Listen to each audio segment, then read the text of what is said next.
Hello, friends, and welcome to I don't know, playoff potential edition of the Happy Half Hour. I mean, don't pay no attention to this one over here. I promise she hasn't been in the Deep Eddy. We appreciate our friends from Deep Eddy sponsoring the Happy Half Hour, but that's not why she's laughing like that. It's a different story, and I'll tell y'all in another podcast maybe. Not this one. Someday when I'm working someplace else. At any rate, everybody's in a good mood because the Carolina Panthers are playing meaningful football games in December. How about that? Hey, we'll take it. Anytime you can say that's the case, that's a good place to be in. And like we said on Monday, you don't know what's going to happen in these next 4 games. But the fact that you've put yourself in this position for the last 4 games to be very, very meaningful, to have possibly a Cinderella season, possibly a rebuilding season. Either way, really, really exciting times around this building. Guys are excited. Coaches are excited. And not in like an overwhelming, like, oh, they're too excited sort of way, but in a comfortable, like, yeah, we knew we'd get here, and we're here. Now it's paying off. They are the appropriate amount of excited, I think. And I think a lot of that's got to do with the kind of the character of this team. I mean, Dave Canales and Dan Morgan built this thing, and we've talked about it a lot over the last couple of years. Don't listen to what they say. Look at what they do. Dan Morgan becomes GM. First thing he does, extends Derek Brown. Yeah. Comes in the next offseason, extends J.C. Horn. The first move he made was extending Chuba Hubbard. During last season, he extended Chuba Hubbard.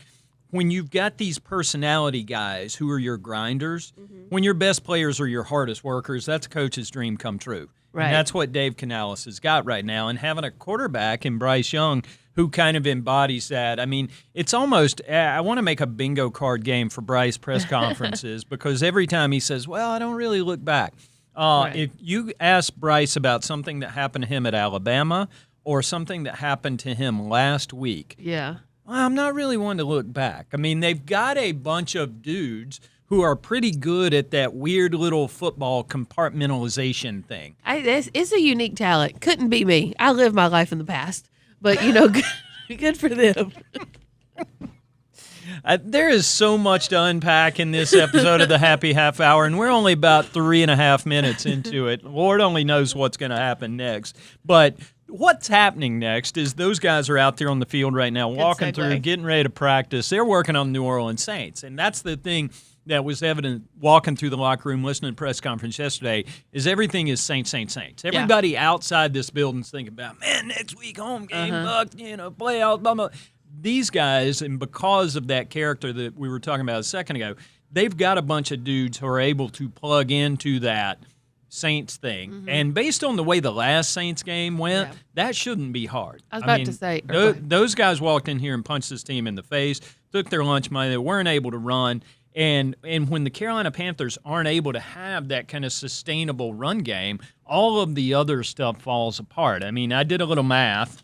Look at that. Oh, look at you. Look at that. Again, couldn't be me. There's a little longhand math. Couldn't be this one over here, but I did the math for her. When the Carolina Panthers win games this year, they're averaging 33.4 rushing attempts per game to 28 pass attempts. Okay. When they lose games, 6 of them, they're running 22.7 times a game, throwing 34. We would call that a trend. It certainly looks like that, and it ain't like let's make the whole plane out of black box. You just can't come out and run the first 25 plays of the game and guarantee yourself. But if Darin was a coach, baby, let me tell you. We talked to Canales and those guys about it yesterday, and Brad Idzik this morning. It's about having that balance on offense, and there were several plays over the last couple weeks where you saw, Chuba Hubbard come in, be on the field on third down because he's the better pass protector, and you hand him the ball on third down instead. He converted a couple of those. When he didn't convert third downs on the ground, Bryce Young follows up by throwing YOLO balls on fourth down and scoring touchdowns. So the Panthers have to be in that kind of balanced mode offensively to be the kind of team they want to be. And Canales said, listen, that's the way the Carolina Panthers play football. That's what we've got to be. And so I think it's a reasonable expectation when you think about the Saints coming in here that are going into the Saints building this weekend, they're going to try to run it. Right. And the Saints game back in Week 10 was the first game, to my recollection, and I'm wondering if you would say the same thing, where a defense did come in and just straight up say, you're not running this ball on us today. Yeah. You can pass it all over the yard if you want to, but you're not going to run it. And up to that point, the Panthers had been running the ball pretty well. Right. And the Saints were just like, nope, if nothing else, we're going to stop the run today.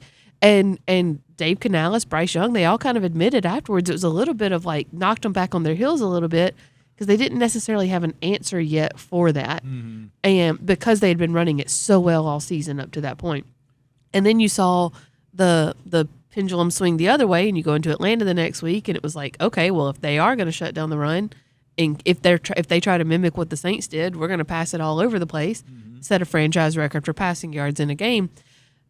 And then 49ers was just a weird game. And I think in the past week or so, you've really kind of seen, or in that Rams game, you really saw the balance look like they wanted it to look for the first time. How many times did they run in that game? I should have had it pulled up. It's right here. They ran it 40 times and threw it 20. Yeah, I want to say 37 because 3 of those were kneel downs. Now that is an appropriate ratio of run to pass, right. friends. In Darin Gant football, if you can run it 40 times and only throw it 20, that's a good day. Yeah, and so that's where you saw the balance really kind of finally hit it's the way they wanted it to. And now what do you do? Because one would assume, I don't know, football's weird, but one would assume the Saints will try to mimic the blueprint they saw work in Week 10. Mm-hmm. But you also have to see what this offense has become in the past couple of weeks as well. You talked too about like everybody wants to look ahead, look at those Tampa games, those 2 Tampa games. This building this week, like you said, are very, very focused on the Saints almost because of that Week 10 loss. Right. Like they know what happens, and not to say they overlooked them in Week 10, but they know what happens if you don't take it seriously.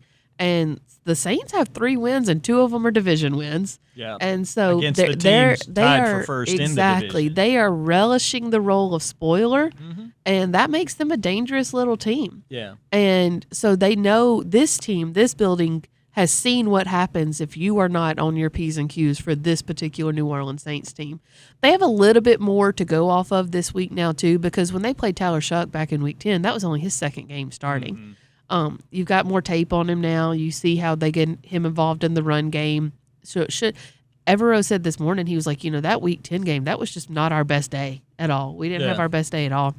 And he was like, for a lot of different reasons. I think they gave up 6 explosive pass plays against the Saints. It was too many. It was 7 too many. J.C. Horn, to steal the old John Fox phrase about Jake Delhomme, picked a bad day to have a bad day. Yeah. It was very un-JC-like in that first game. And there were a couple of plays. He was just on the ground. He was on the ground, and people were running beyond him. Chris Olave making big plays. But I think you're right. Because of the way that game unfolded, this one's got everybody's attention. And that's kind of the lesson. I keep thinking of this season thematically rather than specifically because this is such a young team, and everything about what they're doing now is a building to what they eventually want to become. Mm-hmm. I mean, that's the way they've talked about this. Back in training camp, people asked Dan Morgan if he thought this team could go to the playoffs, and it was like, not really thinking about that, just trying to get better. Dave Canales, we're just trying to get better every day, which is the Dave Canales thing to say. But that's the way they've been looking at it, is just keep it on that trajectory. You were at 2 wins, then you were at 5. What comes next? Now you're at 7 and beyond. So there's a temptation to say, hey, everything here from this point's house money. But the Carolina Panthers have to learn to put those consecutive games together. They've got to learn to be mature about games that matter. And when, you talk about coming off the Green Bay game, losing a stinker to the Saints, then you go down to Atlanta and beat the pants off the Falcons. Right. And then you go to San Francisco and lay an egg out there. And then you come home and beat the Rams, and everybody's like, oh, wow, this team's good again. It's like, what are they going to do the next time out? Can they be the kind of team that gets better, builds on that kind of thing, rather than reverting to previous trends? Mina Kimes on Monday Night Football after the Rams game made the joke, really. She said once the key is to stop picking Panthers games. She said once you realize that, you are finally free. That's right. You just can't. She's like, nobody knows who this team is this year, and that's not it's not where you want to be, but it's better than where you were. And so we'll see what happens the next week. But yeah, Turk called this a get back game, not meaning get back to form, but get them back for what they did to them. Yeah. And, for some people that works. Some guys hate that mindset. They're like, I can't think about week 10. I got to think about week 15. Some guys need that. They need that little motivation. They need that little dirt on the back of their neck, to borrow a former coach's phrase that I've heard. Yep. And so they need a little bit of that like oomph and reminder of what happened to them in week 10 when they just straight up got embarrassed. And maybe that's where you start to find consistency. Canales, if Canales has said it once, he said it 1,000 times over the past month, that the best teams play their best football in December. Mm-hmm. And you've got 4 games ahead of you in December and first week of January. And so if you can find your consistency now, if you can take everything you've learned from the highs and the lows and start to find the consistency in these next 4 games, that's how this season is going to be remembered more than anything. And that's going to be the lesson learned. I was sitting around yesterday finishing up some work outside the players' cafeteria, and one of the coaches walked by. He said, "What are you working on?" I said, "I'm working on a story about the passing game and how you got a quarterback and 4 receivers playing now who can't get together and rent a car." Oh, no. What happened to Chuck? What happened I here? hope that's not an omen. Yeah, that can't be.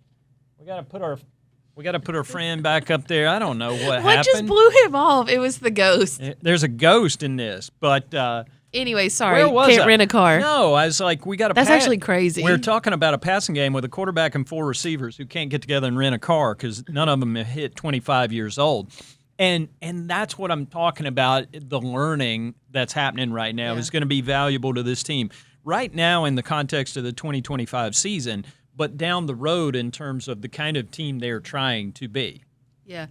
And it makes it interesting, too, just kind of keeping an eye on the Saints. Like, to that point, you've got a rookie quarterback in New Orleans that's 26. Mm-hmm. I mean, and Bryce Young is in his 3rd year, and he's 24. And so it's a lot of different types of training. It's a lot of different types of play and defense. Talked to Mike Jackson about that this week. Like, usually you can disguise things a little easier and to confuse a rookie quarterback, but what do you do when he's 26 years old? But on that same point, this man's off his parents' insurance. Right. You can't surprise him. Right. He's got back pain. You can't rattle a man like that. He starts a day with 2 Advil. But to your point, too, on the flip side of that, it makes it exciting when you realize you've got a quarterback, receivers, a coach, an offense that are all young and that are growing together, because that bodes really, really well for the future. And again, I know I keep saying it, like, so much focus is going on right now, as it should be, but look at what this could be next year and the year after that. That's when that window really starts to get exciting and feels wide open, at least in my opinion. Yep.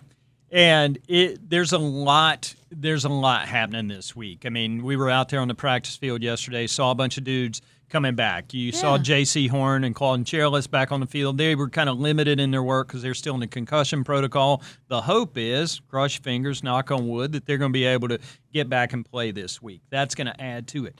All 53 players on the active roster were practicing yesterday. And that is amazing when you think about week 15 of an NFL season now. You just had a bye, and everybody had a chance to come back. But that bye was perfectly timed in hindsight. You got Cade Mays back on the field, which allows Austin Corbett to slide back over to right guard, where he's played most of his life. By the way, congratulations to Austin Corbett. Your Carolina Panthers club winner of the NFL Walter Payton Man of the Year award. And nobody more deserving of that. That cat, this is my 22nd time out to talk about Austin Corbett.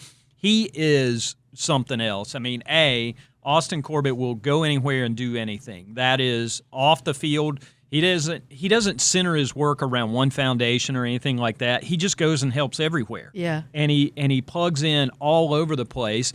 And it's like, wow, it's an analogy to what he does on a football field, where he's a right guard, he's a center. Damian Lewis is hurt. He can go play left guard for a week for the first time in 6 years and have an acceptable result. Austin is just one of those dudes who always plugs in.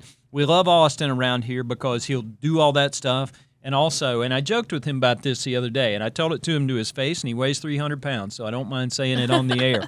Austin Corbett's a gigantic softy, friends. Yeah. If you saw the video about the Walter Payton nomination and heard his son Ford voicing over the end of it, It's like that man was bawling on the backside of that. It was so great. I love it when my football players are also human beings, and Austin Corbett is one of the most human beings I've encountered in this building.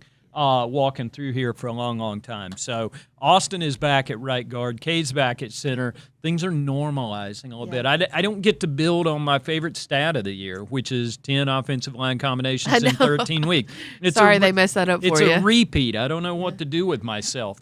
But that as that kind of settles in, as the run game begins to settle in, then the emphasis is going to turn to the other side of the ball and getting those guys back and having a JC back, having a Roseboom back out there running around next to Trevin Wallace is just going to help solidify everything on the other side of the ball. This will be the first time since that Week 10 game that Roseboom and Wallace have been out on the field together, right? Same time, yeah. Yeah, so exciting to get them back out there because they had hit a stride, buddy. Mm-hmm. When they made those shifts, what was it, 3-4 weeks into the season? Early in the year. Yeah, and made the shift at linebacker to put the green dot on Trevin, let Roseboom kind of play a little freer. You saw those two really, really just starting to hit their stride. I saw this meme on Twitter, I don't know, around week 6 or 7, and shared it with Luke in the radio booth before a game one day and cracked him up. It was a picture of Kuechly and Thomas Davis, and it said Trevin Wallace and Christian Roseboom ever since they switched positions. Aim high, boys. And play hard. Yeah, it was getting around on social media. But yeah, those two had really, really kind of hit a stride. So excited to see what the defense looks. And not to say that the other guys stepping in hadn't, can't say enough about Claudin Sherless and what he had done when he stepped in for Trevin Wallace and then taking on the green dot too before he got hurt. And but excited to see Roseboom and Wallace back out there together. No doubt. And that's another one of the cool things about this team as you watch them go through the course of a long season. It takes a Chris Barnes. It takes a Claudin Sherless. It takes a Jake Curhan. It takes all these dudes stepping up and playing bigger. Thornton. Yeah, Corey Thornton. Bryson Tremaine's made plays. Yeah. I mean, fourth and Renfro. Right. Hunter Renfro ain't been active in about 6 or 7 weeks, but he's one of those dudes who steps up in very particular places and makes play for this team. And that's the sign of a cool team, I think. And these guys have a little bit of a vibe right now, and they kind of are building that kind of belief that they do deserve to be considered a good team. They do deserve to be seriously considered in all this playoff talk that's going to be happening for the next 4 weeks. Real quick aside about Bryson Tremaine, you saying that just made me think of this. They've started doing something with him that's so fun to watch and to see kind of when they deploy it. When they do that big line a lot of times where they have like 3 tight ends out there and it's like there's one receiver and it's always Bryson. Every single time they do that big line, it's Bryson's the single receiver out there. And you're like, oh, they're going to run it. But then every like 4 or 5 times, they just chuck it right over the middle of the field for like a 20-yarder to Bryson. And he pulls it in pretty much every time. Right. Like he makes it to where they can trust him to do that, and it keeps the defense honest. And so it's fun to watch those little quirks kind of get put into this offense and see Dave Canales start having a little bit more fun with it and figure out what he can do. And you can do it, to your point, because of guys like Bryson Tremaine who step up and are ready when they're called upon. Yep, a lot of dudes stepping up, playing their roles. Hey, you mentioned our friend Luke Kuechly the other day. Oh. He, what you got? I thought you were about to ask if I watched it, and I forgot to watch it last night. No, it's okay. I was teeing up one of my own stories for a change. My bad. I never do that. Speaking of our friend Luke Kuechly, which you mentioned a second ago, his name was on my mind the other day as I filled out a Pro Football Hall of Fame ballot. That I'm going to have to fill out again. It's time to cut from 26 to 15. That's due on Monday. That'll be announced later on this month. Keep your fingers crossed for our friends Luke Kuechly and Steve Smith to be back in the final 15. I like their chances, but I'm going to have to submit my ballot again. Why? Because mine had Phillip Rivers' name on it. Now, does his timeline get reset now? Yes, it does. If he is activated for that game. I just don't know if that's worth it in his mind, but it could be fun. You know what? I don't know if Matt asked me this question before we got started, and we decided, I don't know if I think it's necessarily a good idea, but, buddy, I'm excited to see how it goes. I think it's an incredible idea. I'm here for old dudes proving to all you young whippersnappers out there what it takes to do this thing. He's a great child. You know what? That's the one that kills me. He is a He's real a young one. grandfather, but still. He is 44 years old. I asked J.J. Jansen yesterday if he could imagine playing 44, and he said, sure, but not if I take 5 years off in the middle. Right. I think a lot of people are like that. I just keep flashing back to Vinny Testaverde here in 2007, one of my favorite chapters in Panthers franchise history. But Phil's going to do some cool stuff. I mean, if you're the Indianapolis Colts, your season had kind of taken a little dip there. And would you rather trust some rookie or some guy who's never been in a spot, or a guy like Phillip Rivers who's been around and done all the things and seen them all? You have to wonder, at least I have to wonder, if part of the Colts' decision was influenced by the fact that Joe Flacco came into Cincinnati this year and did what he did to kind of help them along. Yeah. I think there's a component of that. I mean, but Shane Steichen and Phillip Rivers go way back. I mean, Phil's out here running Shane Steichen's offense with a high school team he's helping coach. Right. So, he was coaching a high school team in Alabama. yeah. And yeah. He is amazing. This is a pro Phillip Rivers account. I think Phillip will one day be in the Pro Football Hall of Fame. But it's going to be at least 5 years from now. It's going to be 2031 at the soonest, because as soon as he gets activated. Now, if he doesn't get activated, and he wouldn't have signed there if they weren't going to activate him and play him. Let's be honest with ourselves. So once he's activated, the clock will reset on Phil to 2031. But that just clears one name off the deck. Somebody else will take that spot in my final 15. That's really what Phillip Rivers was doing. He was being kind and bowing out so that someone else could take that spot. Yeah, no doubt. So hopefully that'll be Luke Kuechly this year, and we'll see how that goes. But all kind of stuff going on. We'll have more for you here on Panthers.com throughout the rest of the week. Keep it locked on the .com. Watch the YouTube channel for all the cool video content that's going to be coming your way throughout the week. And we'll talk to you on Monday, heading into some big couple of home games in the next 2 weeks against the Bucs and the Seahawks, as the Carolina Panthers are talking playoffs, friends. And we'll be here with you. Thanks to our friends from Deep Eddy on the next Happy Half Hour.